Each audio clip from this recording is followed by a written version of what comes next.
biceps. It is in the contract, a legal requirement every single time we appear on camera. We're just going to make sure that we get 2 biceps in there. There is one right there. There is the other one right there. Making sure that we make the lawyers happy. I'm getting outgunned here in the bottom of the screen for me. We've got the co-host, the co-founder, the co-wearer of clothes, the co-breather of air in this very room, this virtual room that we're in at this moment. And it is none other than the master of disaster, the king of sting, the Count of Monte Cristo. It is, in fact, Thunderlips, the ultimate male. God, I gotta not look at you. I can't not laugh at that line. It is the winner. Have you added some lines? Last time, I swear, last time I was on this show, Thunderlips wasn't in there. Try to add. I'm only halfway through. Always evolving. Oh, dude, keep going, please. Continue. It's always evolving. All right. It's the winner of the Dave Stockbridge of the Year award, and I'm sure he's got it there. The illustrious award held by the illustrious man with the illustrious beard. It is your friend and mine. It is Dave Stockbridge. Welcome to the show. Thank you very much for that very, very warm welcome. As always, Hollywood Matt Connelly, and today we have ourselves a very, very special guest. He's the third wheel at AWE. He is the. Is that a good thing? I think it is. And not only that, but he is one of the biggest names. He's always in the mix. He's always part of the discussion. He's the omnipresent one. Ladies and gentlemen, it's Ryan Bowen. It is indeed. Thanks for having me on, gents. It's been too long. Very close. So, Ryan, there's been a lot going on. For anybody who may not have tuned in and know a lot about what's going on in the world of Ryan Bowen, and they haven't seen you for 6 months, they may be thinking that they're right now looking at a younger brother. This is a younger, new version of Ryan Bowen in the constantly evolving versions of Ryan Bowen. Here we have. Is this optimal Ryan Bowen? This is Benjamin Button. I don't know. It's maybe. Look, in the looks department, I think I've improved. I didn't realize how bad looking I was until I took it all off, and then I look back at photos now of like when I faced Schoolboy, and I was 108 kilos with this big fat face and this terrible moustache. I'm like, whoa, okay. So I'm happy looking. One of the most common comments I'm getting at the moment is just like Ryan on the Benjamin Button routine or something. I don't know how, but I feel good. So yeah, I'll keep getting younger if I can. And for those not familiar with the routine or what it is that you've been doing in order to achieve this transformation, perhaps you could share that with us. Connelly's secret moisturizer that he's been selling on the down. That sounded terrible, but I was trying to be funny. And this is available in the AWE store right now, 20% off. You kept going with it. I'm like, let's just say I'm drinking plenty of water, moisturizing, all that sort of stuff. Training, sleeping, all those basics. Funny. Where are you really, it's that's a good question and an interesting topic for me. So part of the transformation for me, looking like an improved version of me, is that I've come down from 107.8 kilos I was when I weighed in to face Schoolboy, which was June or something last year, and I'm walking around now. I got down as light as at one point I was like 88 kilos, but I'm in the low 90s at the moment, fluctuating between 93, 95, depending on if it's Christmas Day and that sort of stuff. So I'm lighter, but I need to be 86 kilos when I face Tom Holland in just 15 days time or 14 days time. So I have a pretty significant water cut ahead of me, but I am currently on a carnivore diet, and that's really just to transform me in a lot of the senses. So 0 carbs, carnivore, and that's done a really good job of. My energy's been really high, but at the moment, like I'm at that point now. I don't know if you've ever done a significant water cut, where mentally I am very much not looking forward to the next 10 days. I'm like, I pull how grumpy I'm going to be, because I'm going to be on a pretty severe calorie restriction. I'm going to do a water load, and then I'm going to get in a sauna for probably 6 hours to for one moment in time. And then truly I can recarb up. I'll be competing somewhere around 95 kilos.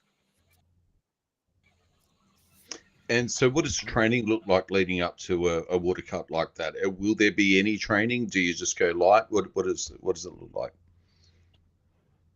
Yeah, so the program for me in my gym respect has been one of the best things that's transformed me in the last few months as well. I've Matt, you saw me squat when we went to India.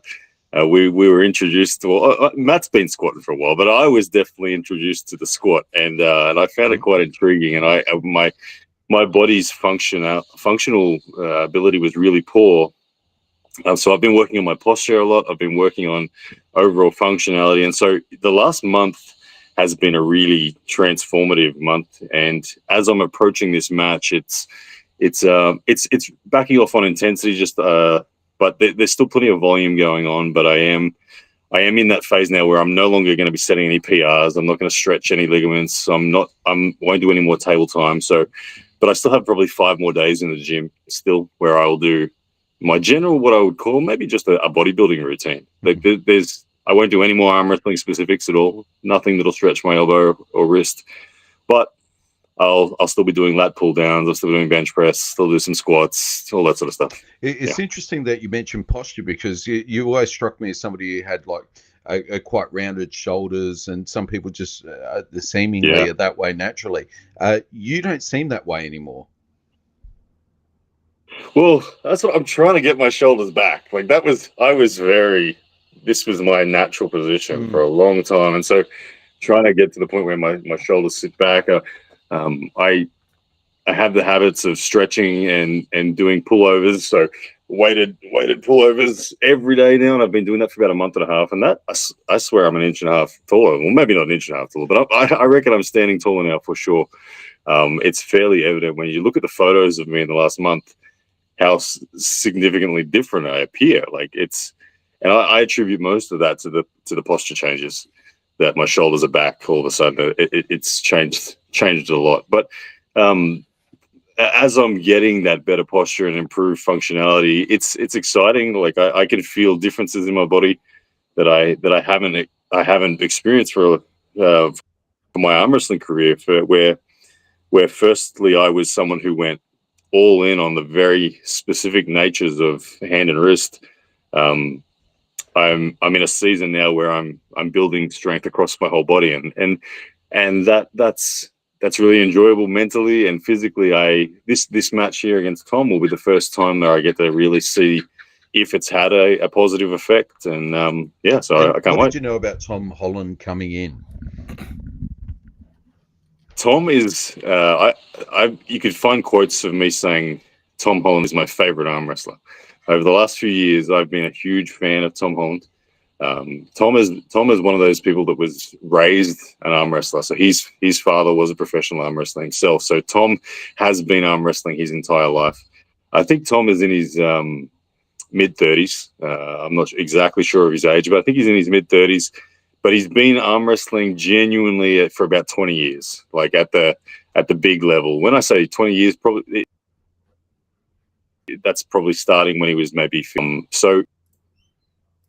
so Tom is very well conditioned to the sport. That's the first thing that I would say I respect about him. And the other thing is that Tom is one of those arm wrestlers that has a very unique set of tools. He's very tall, very lanky, with an elbow to finger far longer than anyone else in his weight division. So that presents a really interesting technical challenge when you come up against someone with such long levers like that. Their ability to control the lane that the match is fought in is really, really high. So I have to be prepared to be told where I'm going to arm wrestle. I think the match is really going to be up to Tom which lane we fight it in. I can't really dictate the lane.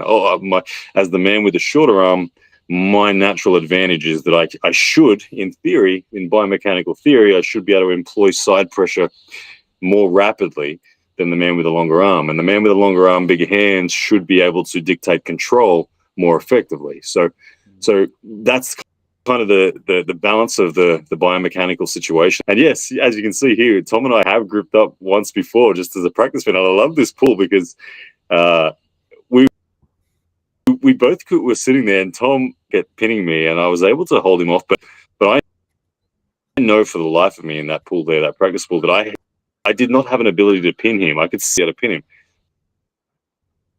but I knew that I could stop him pinning me.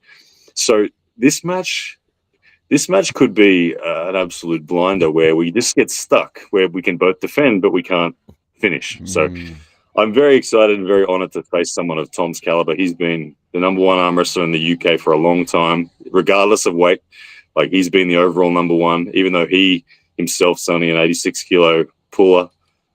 So he's an extremely high level arm wrestler. And I think when I was in Ireland, I watched him I think it was left arm at the time, but he defeated convincingly the current WAF silver medalist. So Tom's right up there, and I'm honored to face him. Who determined the weight on this matchup? Was it catch weight or? Yeah. It was kind of a mutual agreement. So my last match was against Andrei Sharkovich, where he was 105 and I was 90, 95, 96 on the day. And I had expressed to the Knuckles Up guys that I would like to compete in a lighter category. Under 90 kilos was what I requested. And then they offered Tom, and Tom said, how about we do 86? And long term for me, that 85 kilo category is kind of where I'm dreaming most. It made sense to me that I thought, yep, I can reach 85. Now, I know that I don't walk around at 85, but I believe that as I get in shape and as I get body fat under control, that I'll get to a phase where we can water cut. And I took a lot of advice from Paul Lynn. This whole transformation in respect to eating carnivore, getting down to a better body fat percentage, really came from Paul Lynn's inspiration. And he is a master of being able to water cut and drop almost 10% body weight just for a moment, and then still perform so very well. So I've taken a lot of inspiration from him. And look, I'm nervous going into the water cut. I am. I'll be honest. I haven't got a good history on it, but I've consulted with Paul. I've consulted with a number of people as to how to manage my water and salt intake in the days leading up, and mentally I've just got to get through it. I know that I've done the work in the gym, so I feel like when your body's in good shape, you can actually handle a water cut a whole lot better. So I know last time I tried to do a water cut of any sort of significance, it was a disaster. I felt flat. I was terrible on the table. I looked awful. Where I'm hoping this time around it'll be much, much more effective. And you were mentioning before your preferred method of getting it off is in the sauna. Have you tried other methods like hot baths or anything like that? And why is sauna the go-to? I have tried the hot baths, and I couldn't handle it. My heart rate would get way too high, way too quick, and I couldn't tolerate it for long enough to get a sweat on. Where for me, the sauna does seem to work. Like what works best for me is if there's a cold plunge pool next to it, because I would do 15, 20 minutes in the sauna, have a good sweat. I would push it to the point where my heart rate was, it was at its limit of what I was willing to tolerate. And then I would just jump in a cold plunge pool for 2 minutes, and it would immediately bring my heart rate back down to a good level, maybe 70 or 80 or something like that. That would take the physical stress off the body. And then I'd get back in the sauna and do another 20 minutes. And yes, when you get back in the sauna, you do have to reestablish a sweat. But I found that it only takes 1 minute to reestablish the sweat. And then you get another 15, 20 minutes anxiety-free, where your body's not actually on the brink of dying or anything like that. And 6 hours in a sauna, in and out like that before. So I'll have Ricard Bornman there with me, which is a good thing. Yeah, you guys know Ricard, obviously. So it's good to have someone with you that's a mate that can keep an eye on you. They can also just get you through the mental hurdles, because like the demons come out. Trust me, you the first 3 kilos or something vanishes like that, and you're like, sweet, the 3 kilos took half an hour. This will be over in another hour, and then another hour goes by and you lose 500 grams, and you're like, what? Why did I only lose 500 grams? And then you think I've got 4 kilos to go. It's never going to happen, and it just, you go through these cycles like that where your body lets go of some water and then it just holds on, and it drags on and drags on, and you're like trying to spit in a bucket. You're trying to convince yourself to go to the toilet. You're starting to look at your hair like, let's get the razors out. I'm taking all hair off now. Like everything goes through your mind. You're like, I'll chop a finger off, whatever. Like, let me make weight. It's good to have a buddy. Is there a penalty regime if you don't make weight with knuckles up? It hasn't been really presented to me. Look, there may be something. I'm not sure, but I did the right thing. I messaged Tom the other day, and I just told him, hey, look, I'm doing a water cut. I just want to let you know that I'm doing a water cut from 93 to 86.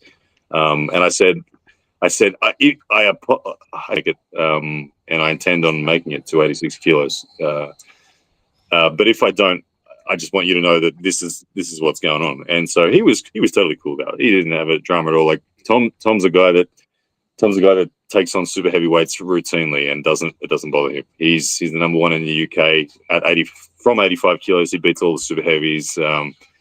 He doesn't have an issue. But I do want to do the right thing, because if I'm going to pursue the world ranks at that weight category, I obviously need to be able to make that weight. So we'll see. Yeah, I like I said, I'm nervous, but I trust the theory. Talking to people like Paul, 10% of your body weight's kind of like where the elite water cutters will work with. 12% of your body weight, you're asking for a medical emergency. But 10%, yeah. And so I'm less than 10%. I'm asking myself to do 7 kilos, so it should be fun. So whilst Paul's mentoring you through this water cut and helping you prepare physically for your matchup, I know you'll be playing a similar role for at least a couple of the athletes that will also be competing with you there on the card. How does it feel also carrying those responsibilities, almost like you're the Australian captain when you go into a card where there's a couple of other local boys on the card with you? Well, we have a very special crew over there on this trip. Obviously, for me, Rickard Bornman, his debut is enormous. Very, very close friends with Rickard.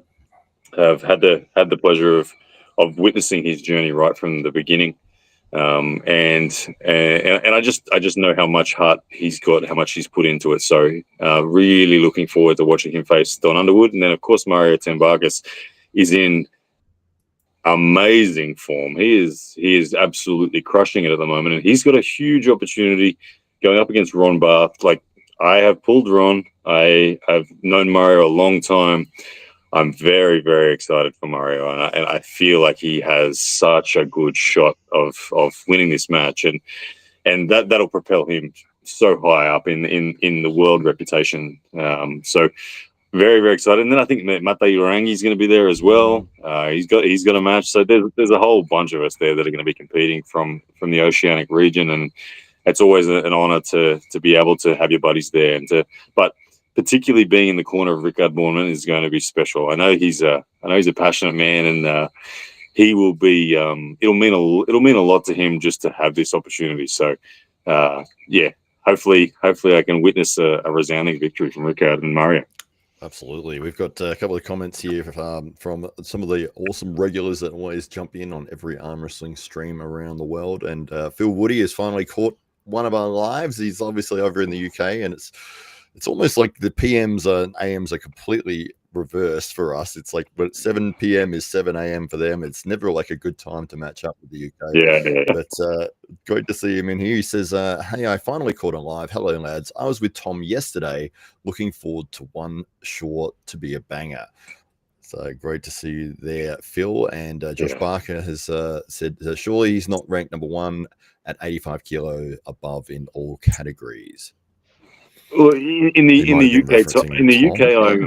UK, I'm almost certain Tom is ranked number 1 overall. I could be wrong, but I've seen him beat last year. It was I'm having a mind blank on the super heavyweight champ over there.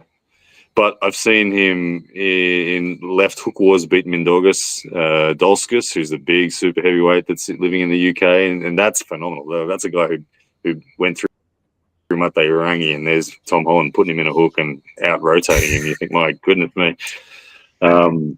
So Tom's the man in the UK. Tom on the world level, I think.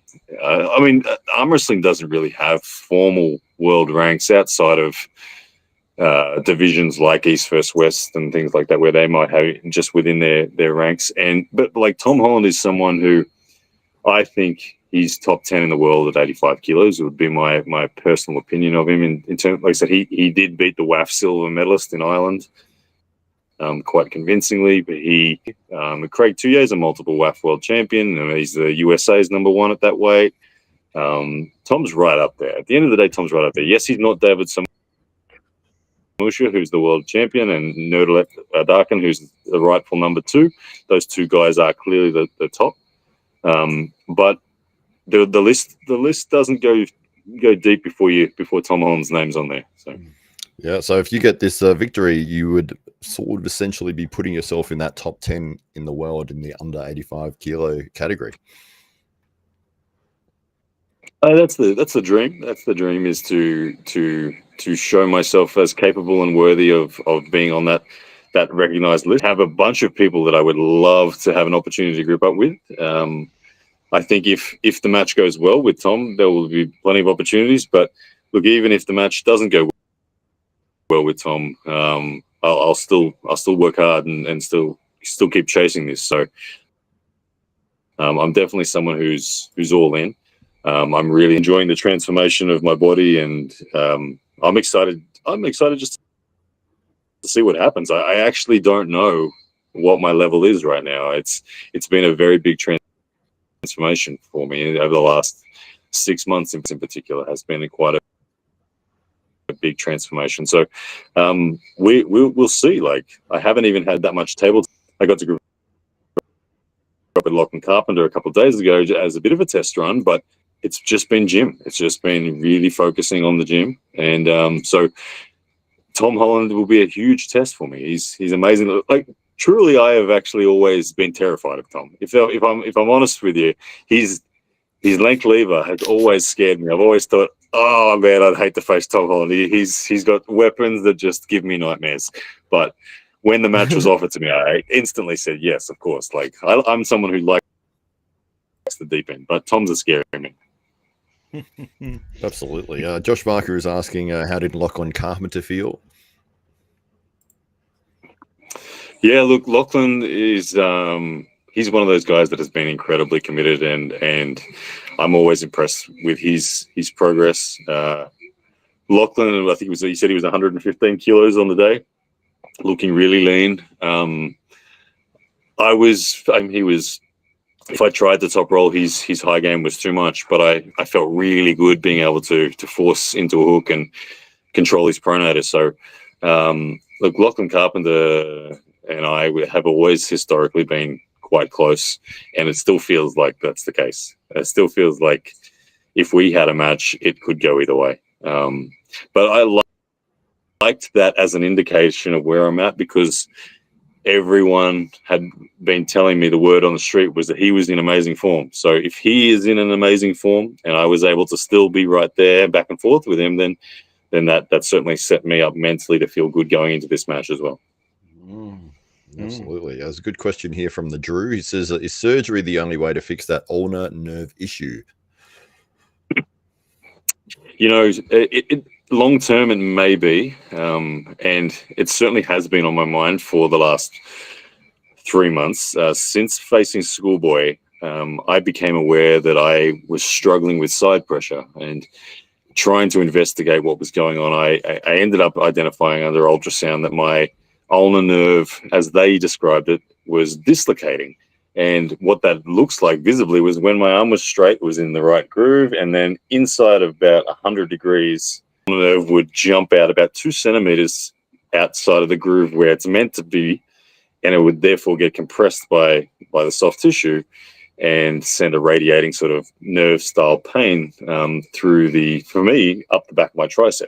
And that just was a kill switch to my side pressure. So I was King's moving, I was pronating, dragging as the predominant weapon because that wasn't causing or aggravating the pain.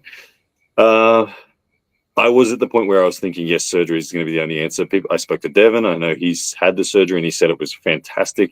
And then I spoke to people like Svetan Gashevsky, who's had that issue for his entire career and has not had the surgery, and what that's kind of meant for him. And it's been very interesting hearing both sides of the story. But, you know, I've actually had some good results just by stretching. I know people like Coach Ray had ulnar nerve issues for a very long time as well, and he hasn't had surgery, but he has done a lot of stretching. And I got a lot of guidance from people in recent times. Even being over there in India, Chetna Sharma was really impactful for directing on how to stretch to get rid of these issues. And I've done things like wall pushes. I've done things. So a wall push has been keeping your elbows as high as you can and getting close to the wall, holding in that position, stretching through the shoulder, stretching through the neck, stretching my wrist, getting mobility back. Where, very interestingly, over the first sort of 9 to 10 years in my arm wrestling career, I was someone who was actually a believer that a lack of mobility was going to be a weapon on the table. I was like, no, let my wrist become stiff, let my elbow become really shortened. But that ended up being something that has caused what I would describe as aggravation, nerve-based aggravation long term. And so where I'm at now is I'm trying to free all that up. And as I am freeing that, my wrist mobility returning, my shoulder mobility returning, will be Tom.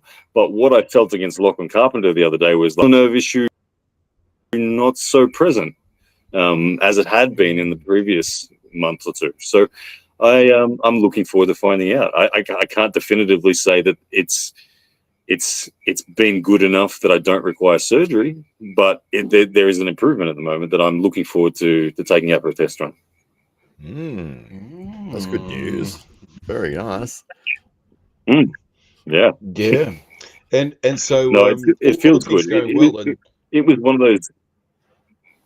Sorry, Dave. No, I was just going to say, all things going well, and you don't require surgery after this matchup. How does that position you for what's to come in 2025? Yeah, that would be the perfect case scenario. Look, if everything goes really well and I end up getting a victory over Tom, then there's no shortage of people that I would be honored to face. I know that there are names in the Knuckles Up roster, for instance, like Jason Merlo, like Craig Toulier, that I would love an opportunity if I was to be victorious. If I'm not victorious, then it's just back to the gym, hard work, and wait to see if the phone rings. But I can't look past Tom by any stretch because, like I said, he's such a scary dude, and I know that this match means a lot to Tom as well. I think he's coming off a couple of losses, so back on the winners board, and he's experienced, he's strong, he's resilient. He's had unbelievable wars with people like Giannis Amelins in the past at lighter weight categories and in the WAL, and yeah, I've got to really make sure I'm on to be able to even have a chance against someone like Tom. Awesome. And so Knuckles Up on the 25th of January, and of course, so much is going on in that arm wrestling landscape in America. All of a sudden, East versus West and King of the Table falling under American ownership. Knuckles Up, of course, developing their brand and doing amazing things in collaboration with the Arnolds, and then you've got World Series arm wrestling. They're developing and building out a little media empire for themselves, and the rest of the community. It seems that all of a sudden America's paying attention to arm wrestling in a way that it didn't maybe 5 or 10 years ago. Yeah, it's always. I'm a believer in the sport expanding to a point where more and more people call it a career. And the elusive mainstream goal of the sport, it's an interesting one. Like, I always often ask myself, what defines mainstream? And I don't think necessarily it needs to be on ESPN or something like that for it to be mainstream. For me, what defines mainstream is just how many arm wrestlers in the world and people associated with arm wrestling are calling their career or calling arm wrestling their full-time career. They're like, is there enough money in the sport that people that can be a full-time athlete? And I know in the 12 years that I watched that number grow significantly. I know that there are now arm wrestling content creators in the world that just focus on content that's their full-time job, and there are plenty at the elite level that earn significant amounts of money, and there's more and more growing. So I think that the sport's on the right path for sure. There are many leagues doing a wonderful job now. Knuckles Up being one of them, of course. AWE, East vs West. Like you said, East vs West king of the table now under American ownership. That's an interesting evolution, and I think that's a great step as well in terms of bringing the sport to bigger corporate eyes and things like that. So yeah, it's a good time. Good times. And 2025, so much more to come. 25th of January, you're on the big stage there in New York. I can't wait. This is going to be a fantastic matchup.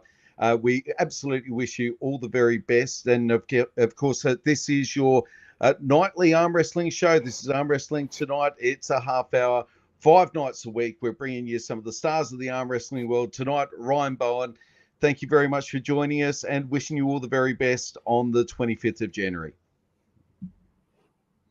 Good work. Yeah, thank you so much for having me on, guys. I really, really do appreciate the time. And for everyone, it would be awesome if you guys did support the Knuckles Up event. They've done an amazing job. Every time I've been involved, I couldn't have been happier with the way we're treated as athletes. So I can't wait to be over there again. And yeah, let's get it on. Perfect. No worries. Well, thank you very much. We'll finish on with a nice double bicep there. It is in the contract. It needs to happen. There we go. We've got the forearms going from Mr. Stockbridge and Ryan there. All right. Thank you, everyone, for watching. We'll